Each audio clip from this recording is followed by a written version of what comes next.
Hey, I've been away from this channel for over 4 months, and I'm going to discuss that absence in the part 2 of this video.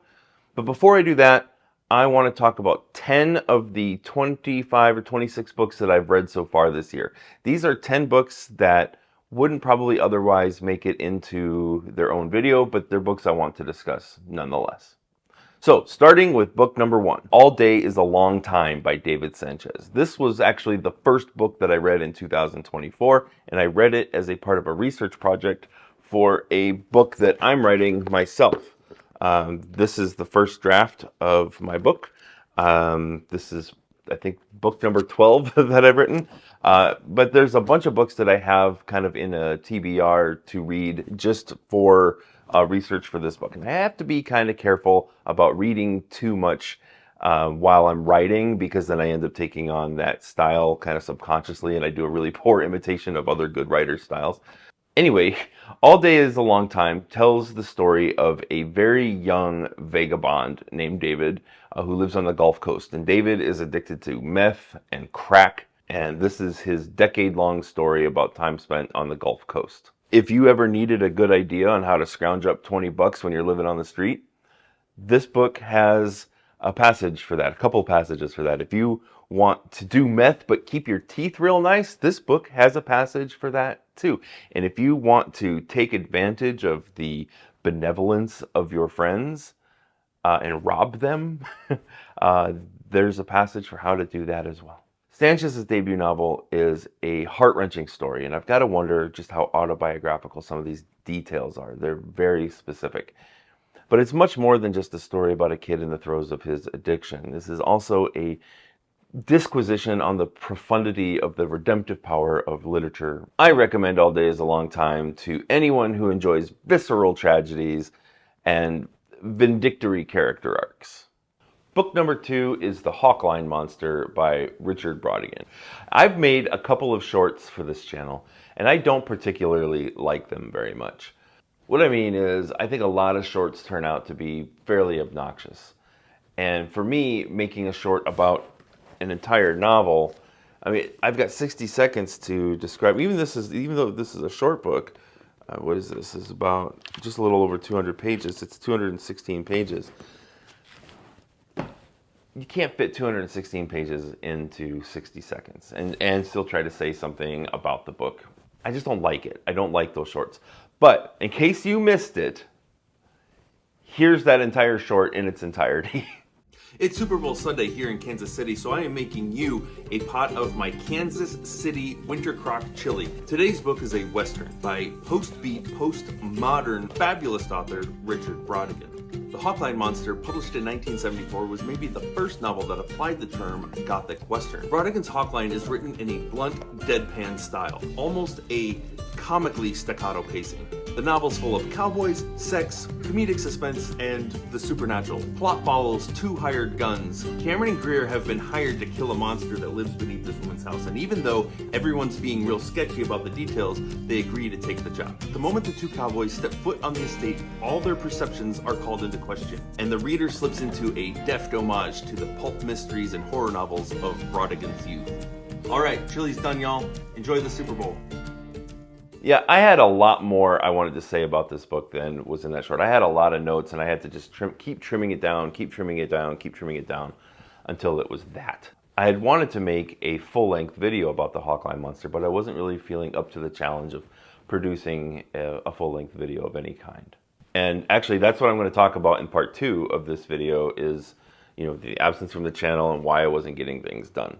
But one day soon, I am not only going to return to the Hawkline Monster, but I am going to return to all of Richard Brautigan's books and do kind of a deep dive on Richard Brautigan himself and his entire works. There's a siren going by. I don't know if you can hear it. But anyway, last month sometime, I was in Topeka, Kansas for a work conference put on by KU. And while I was there, I reread The October Country by Ray Bradbury. Now, I'd first read this in high school, probably about 1996, for those of you keeping track. And I loved it then, but it's been a long time, and I didn't really remember a lot of the stories. So I reread it, and God, I love this book. In fact, I read it twice in a row. I finished it and then immediately flipped back to the page one and just read it all the way straight through again. And I've got a lot of notes on this book. Again, this is another book that I had planned on making a full-length video about, but I did film a lot of stuff when I was in Topeka. So here's some B-roll while I finish talking about the October Country. Various stories from the October Country started appearing in magazines as early as 1943, and the newest of the bunch saw first publication in 1954. The first collected hardcover edition of the October Country was released in 1955. But this 50-cent paperback copy was the second paper-bound printing, and it came out in 1962 and includes some really cool illustrations. Depending on the copy you might have, the October Country contains about 19 stories, and many of them are the very best Ray Bradbury ever wrote. Now, last year I reread The Illustrated Man, again for the first time since high school, and the stories in The Illustrated Man were heavy on the golden age science fiction bent and a lot of space travel and overt magical intervention in ordinary life. But the October Country, while still containing a bit of the weird magical undercurrents in some of the stories, is far more grounded. Each story is focused largely on at least one of the following three themes. 1, the breakdown of traditional relationships between men and women. 2, the frangibility of the human body. And 3, the many ways we connect with our mortality. Now, I'm not limiting these stories to these three themes in total, but all the stories touch on at least one of these three themes. The best stories touch on all three, and my favorite stories from this collection are The Small Assassin, The Dwarf, The Jar, The Wonderful Death of Dudley Stone, and my favorite two, Next in Line and The Scythe. Now, the question is, like I just said a moment ago, I really don't like making YouTube shorts on entire books, but what if I made shorts based on the short stories that I read? I do tend to read a lot of short stories, so I'm thinking about using the shorts as a platform for those stories. Tell me what you think about that downstairs in the comments. All right, book number 4 is The Wild and Distant Seas by Tara Carr Roberts. Now, of all the books that I'm going to talk about today, this is the only one that wasn't really for me. This one didn't hit me right at all. But when I read the blurb about this book sometime early last year, I got really excited about this one. This is the author's blurb. It says, I'm just going to read it here. Evangeline Hussey's husband is dead, lost at sea, and she has only managed to hold on to his Nantucket Inn by employing a curious gift to glimpse and reform the recent memories of those around her. One night, an idealistic sailor appears on her doorstep asking her to call him Ishmael, and her careful illusion begins to fracture. He soon sails away with Ahab to hunt an infamous white whale, and Evangeline is left to forge a life from the pieces that remain. Now that blurb covers maybe just a very, very couple first chapters of the book. So Ishmael from Moby Dick does appear at Evangeline's inn that she's running in her dead husband's absence. So the magical element of this book is that Evangeline has this ability to change the memories of the people around her, and she uses that ability to kind of dupe people into thinking that it's natural that she would be running this inn as a woman instead of her husband, and so nobody really kind of questions where her husband is coming from. But the description of that, which could have been really interesting, was not interesting. It wasn't even very clear what she was doing at first. I think the author Roberts had a great premise for this, and I was really excited about it. This is one of those books that has a better premise than it is a book, at least in the hands of this author. The writing was pretty clunky, and I was writing down a lot of notes as I was taking this, and I just realized that almost all my notes were about the clunkiness of the prose and how it wasn't just clunky, but it was also confusing. It did not communicate to this reader exactly what was happening or the import of what was happening. My biggest complaint was not the prose, but that the characters really feel like they've gone unexamined. The few times that Roberts attempts at character development, it just comes across as very trite and insubstantial. I didn't hate this book, but it really wasn't for me. It might be for you. I was just mostly disappointed with the convergence of the story with Moby Dick. I thought there was going to be more play into that, and there really wasn't.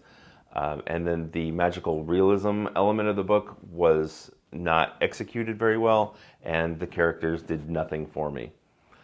But that doesn't mean they won't do something for you. But anyway, done and dusted. Okay, the next book, the fifth book, is What Happened to You by Dr. Bruce D. Perry and Oprah Winfrey. I read What Happened to You when I was hospitalized last April. And I was in the hospital for about 7 days, and I had nothing to do but read and eat really bad hospital food and play Settlers of Catan. So I read this book and another book that you'll see later on this list while I was in the hospital. This book is about trauma, and Dr. Perry is a childhood trauma expert. Complex PTSD, trauma, all that. So if you remember back to Waco, Texas, and the Branch Davidian compound that was that got burned down, 21 children hostages were released before the compound was burned to the ground and everybody was killed. So 21 survivors from that, but they're all children, and they were all raised to believe that anyone from the outside world was going to kill them. And so when they're rescued by the outside world, they are extremely traumatized. And so Dr. Perry was brought in not to just deprogram these children, but to create an environment where they could thrive and learn to let go of that fear, or at least how to process that fear of the outside world. He really knows his stuff. And so this book is a conversation between Dr. Perry and Oprah Winfrey. They talk about 10 different subjects, and each chapter is a different subject. And most of it relates to childhood trauma, and some as adults and how to process it as adults. This makes for very easy breezy reading, which is good because the subject is anything but easy breezy. My favorite chapter is the one where Dr. Perry disavows us of the concept that children are resilient and that they will just get over it. It is true that there is a certain amount of resilience in all of us, and it can be found in children as well. But just calling children resilient and letting them kind of do things on their own, they will continue to thrive, but it will cost them a lot to thrive after a traumatic event. And so it is very important to understand the cognitive reactions to traumatic events, especially in children, because it could and will have lifelong reverberations. This is a fantastic book, and I recommend this one literally to every single person, because we've all been children and we all go through our own shit. And this book was a very, very good dissection of that shit. Read this book. No shit. All right, the sixth book on this list is a honker. This is The Bear and the Dragon by Tom Clancy. Now, I read a lot of Tom Clancy books when I was in high school. I think like 6 or 7 Tom Clancy books. But this one came out in the year 2000. So a year and a half after I graduated from high school. By the time this book came out, I was in my first enlistment in the United States Air Force, and I was no longer reading as voraciously as I did in high school. But I finally caught up to The Bear and the Dragon. This is the first Tom Clancy that I've read since I was probably 18 years old. The Bear and the Dragon features Jack Ryan, probably Tom Clancy's most well-known character. And he's now President of the United States, and Harrison Ford will always be my Jack Ryan. And so while I was reading this book, I couldn't help but think of Harrison Ford's character from Air Force One. And, well... Get off my plane.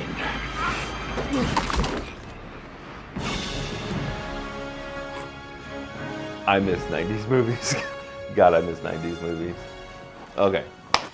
Anyway, The Bear and the Dragon runs to over 1,000 pages. I think this is, yeah, it's over 1,000 pages. This is about 1,028 pages. What really struck me, oh, by the way, this was the other book that I read in the hospital.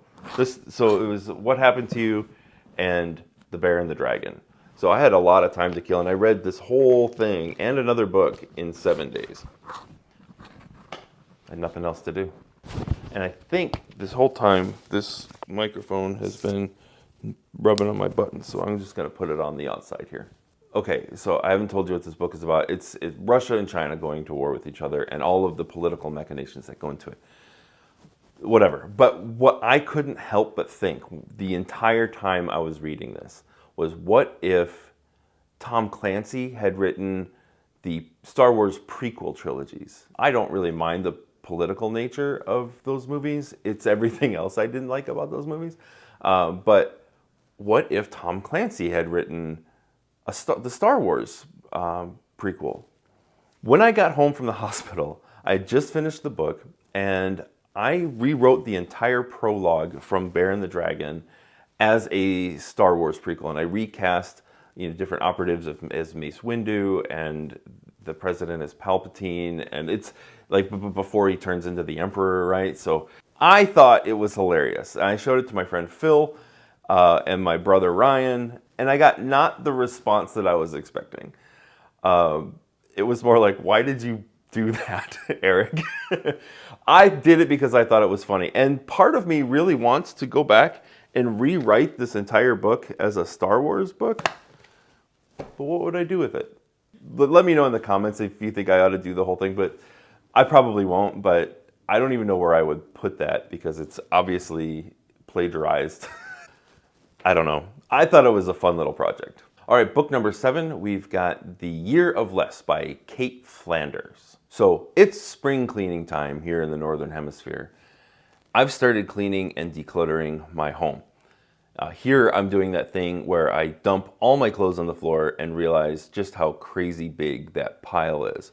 Long ago, I read Marie Kondo's book, The Life-Changing Magic of Tidying Up. After reading that, I got rid of half the stuff in my house. But all this stuff just comes back when I'm not looking.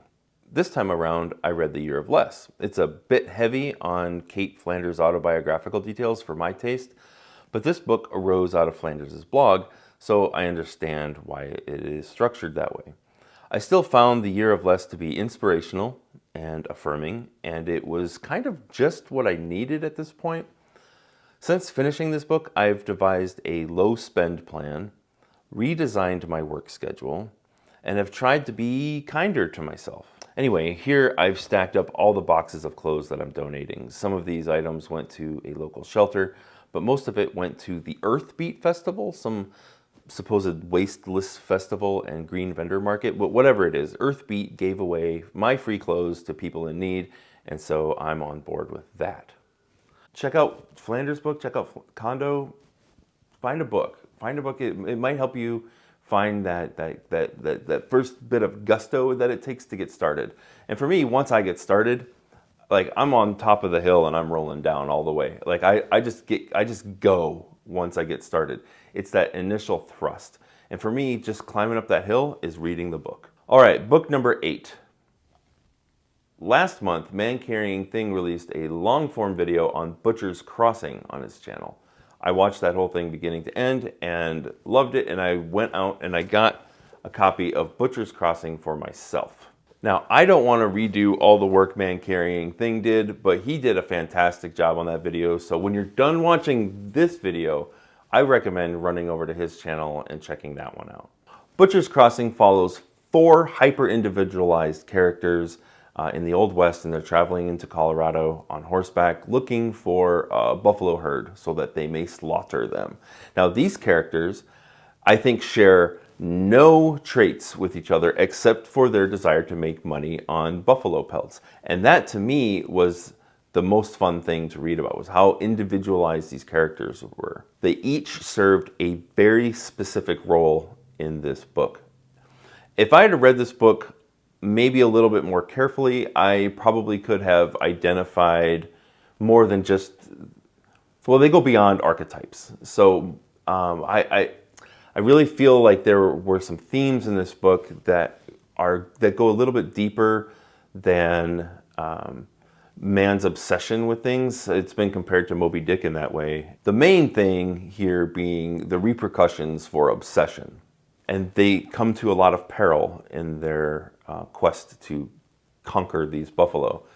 But I feel like there's more to it than that. In that man carrying thing video, the man who carries the thing told me that a lot of people are comparing Butcher's Crossing to Blood Meridian, another kind of modern, dark, grisly Western. Now, Butcher's Crossing is brutal, very brutal. It goes there, as the kids say. But I don't find the comparison to Blood Meridian to be very apt. Obviously, there's the immediate peril that they find themselves in, but then the ending, when it all collapses on them, is breathtakingly tragic. It's a different feeling entirely than from reading Blood Meridian. Both books are great though, and I recommend both of them to anyone who enjoys a challenging, sort of non-standard but thoughtful Western. Okay, book 9 is It by Stephen King, another honker. This will probably be the longest book I read all year. This one comes to 1,153 pages, at least half of which were completely unnecessary. This is the third time that I've read this book, and it will be the last time that I read it. Most of us know about that one scene at the end of the book. That one terrible scene. A lot of people say it's a great book, except for one scene. First of all, even without that one scene, I don't think this is a great book. I think it's a good book. At best, mediocre a lot of the time. I don't even understand why he put it in there. And I certainly don't agree that he should have. I'm not talking about censorship. And I don't believe that a writer's writing should be censored. But it doesn't even make sense for that chapter to be there at all. Because before it happens, it wasn't necessary. And after it happened, it was never mentioned again. It doesn't make any sense. What I really don't understand is that when school shootings started becoming common in the United States, King pulled his book Rage from publication because it depicts a school shooting. When he finished writing the Dark Tower series, he went back and retconned a lot of The Gunslinger, the first book in that series. Not only to add details to round out the rest of the story, but also to kind of smooth over some of the bad writing that was in that book. I think both of those decisions were the right decision. As far as The Gunslinger goes, to varying degrees of success on certain points, but he's changed his books before and he's pulled another book from publication. I don't see why he wouldn't do the same thing with It. I don't think he needs to pull It from publication, but why wouldn't you go back? Nobody likes this scene. Nobody agrees with this scene. Now, my buddy Phil told me that he used to want to rewrite this book himself. Take a lot of, because the book oscillates between the adult side and the children's side, he wanted to take most of the adult stuff out, keeping only Mike's research and the interlude chapters, but focus the whole thing on the children. That would be a terrific fan edit, and perhaps it exists out there, but Phil, buddy, if you ever do get around to writing that, that's the only way that I'm ever going to read this book ever again. All right, we've come to book number 10. Now remember, stick around after this because I've got a whole part 2 to this video. Okay. Book number 10 is The City and the Pillar by Gore Vidal. Gore Vidal published the World War II naval novel Williwaw in 1946, and then in 1947 he wrote his book In a Yellow Wood, which is about a soldier returning from World War II to the United States and trying to make his way. Both of these books were very popular, and both of these books were very well received by critics. These were manly novels and very easy at the time to approve of these books. But then in 1948, Gore Vidal published The City and the Pillar, a barefaced novel about a homosexual man named Jim trying to reconnect with an old affair named Bob from his teenage years. After this initial liaison, Jim goes off to the city and he goes to Hollywood and he joins the Army Air Corps. And he finally comes home after having affairs across the country with other men. But he's been holding on to Bob in his mind. That's where his passion burns. Now, Jim and Bob, I know, those sound like very generic names to our ears, but these characters are anything but generic. But these books pack in as much psychology as books like The Talented Mr. Ripley and Never Let Me Go. It's a short book with a lot of great character stuff in there. Jim is our flawed point of view character. Flawed not because of his sexuality, although he does see that as a flaw for a big part of the book, but flawed because he makes a lot of assumptions about people. He deduces their character, and he's often as right as he is not. But he never makes room for the fact that he could be wrong. And when it is wrong, it has dire psychological consequences for him. Now, when The City and the Pillar was first published, if critics even deigned to review it at all, they panned it. They called it homosexual erotica. Erotica, maybe not. At least not by today's standards. This is an extremely tame book by today's standards. Extremely tame, okay? But it was very transgressive for 1948. By the time the 60s rolled around, social attitudes towards gay men and women had changed a lot. And in 1965, Gore Vidal rewrote large portions of the original version of this book and republished it as the revised edition. Most notably, he changed the end. The end of the original is very melodramatic. The end of the revised edition feels a little bit more like a real person's response to maybe your misperceptions of things. The City and the Pearl was my introduction to Gore Vidal. Never read him before. And so now I want to go back and read Willowa and In a Yellow Wood, see what all the hubbub was about. All right, that's 10 books. The 11th book that I was going to talk about was The Green Hills of Africa by Ernest Hemingway. I just finished this a couple of days ago, but I have just way too many notes about this one. So I'm actually going to do another video. I have my notes right here. So that one ought to be out next week. All right, so part 2 of this video. Now, I thought of making part 2 its own separate video, but I realized that the only people who are going to care at all about what I'm about to say are the people who have already watched this deep into a video of mine. So it's not very many of you, okay? So thank you for being here. This part 2 is specifically directed at you folks. Okay, so yeah, I've been away from this channel for over 4 months, almost 5 months now. Here's the distribution. Checkpoint, May 2024. I've been on YouTube a little over a year. I missed making my 1-year anniversary video because I've been completely inactive on this channel. The reasons for this hiatus are immensely personal, but I want to talk about a few of those things. I am an overthinker. Specifically, I'm a black and white thinker. I deal in absolutes by default. All or nothing, I am either perfect or I fail. This is what that looks like.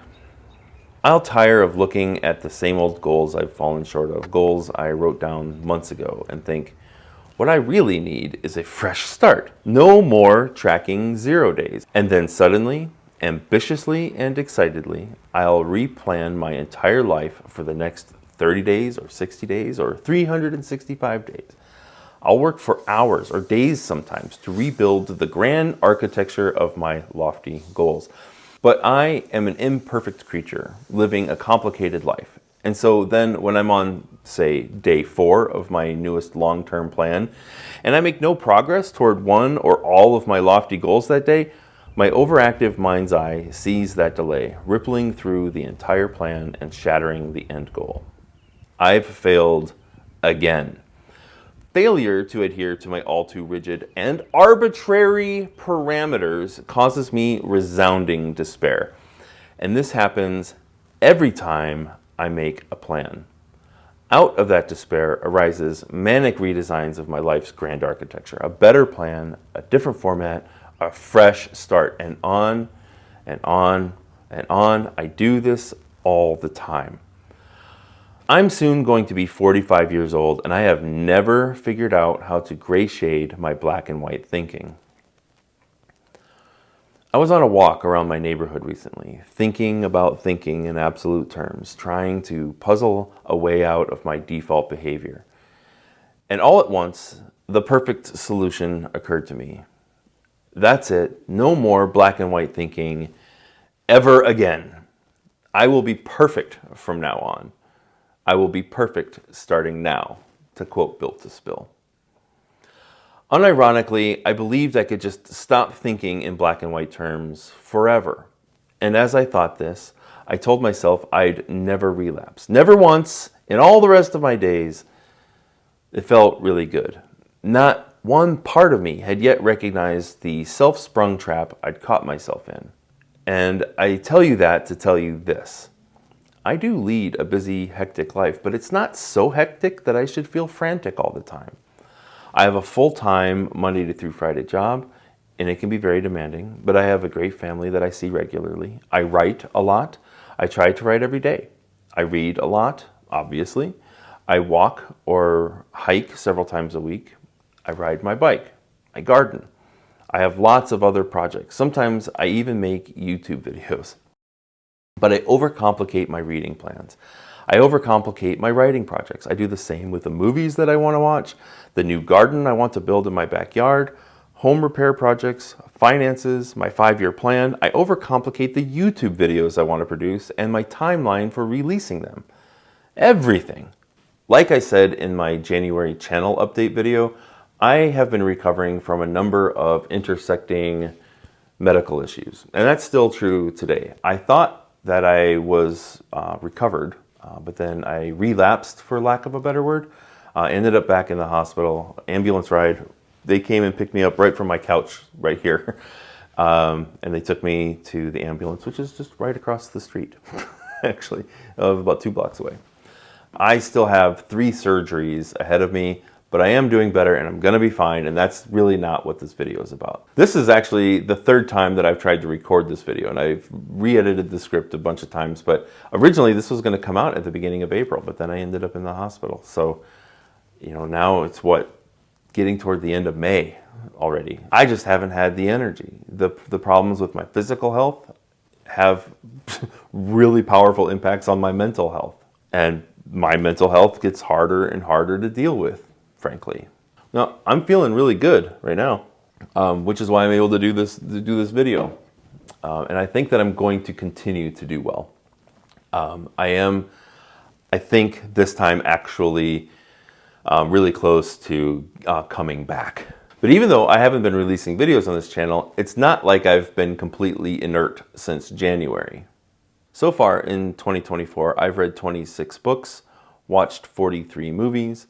I've been digitizing and restoring 2 full totes of my mother's photo albums. I've attended 2 out-of-state work conferences. I bought a new truck, and I've been writing a novel. I started drawing. I'm not a good artist, but it's soothing. Hi. That's my picture.